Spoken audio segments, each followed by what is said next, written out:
Okay. ఇంకా సంక్రాంతికి వస్తున్న మూవీ రివ్యూకి వస్తే వెంకటేష్ గారి పర్ఫార్మెన్స్ గురించి, అనిల్ రావిపూడి కామెడీ గురించి గొప్పగా మళ్ళీ మళ్ళీ చెప్పాల్సిన అవసరం ఏమీ లేదండి. అందులోనూ వాళ్ళు సంక్రాంతి ఫెస్టివల్ సీజన్ ఎంచుకున్నారంటేనే మనం అర్థం చేసుకోవచ్చు ఆ మూవీ గురించి. ఆ మూవీ ఎలా ఉన్నా సరే ఫ్యామిలీ ఆడియన్స్కి ఓకే, చాలా బాగుంటుంది.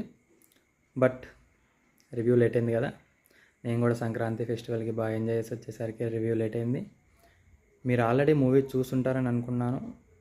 ఈ మూవీకి నా రివ్యూ కంటే మీ కామెంట్స్తోనే ఎక్కువ మంది ఆడియన్స్కి రీచ్ అయ్యే అవకాశం ఉంటుంది. సో చూసిన వాళ్ళు ఎవరైనా ఉంటే ఈ మూవీ గురించి రివ్యూ ఇవ్వండి. నేను చూశాను, నాకు ఓకే పర్లేదు. బట్ నేను చాలా కొంచెం లేట్గా చూశాను కాబట్టి నేను రివ్యూ ఇవ్వలేకపోయాను. మీరు మీ ఒపీనియన్ కామెంట్ రూపంలో చెప్పగలరు. బాయ్.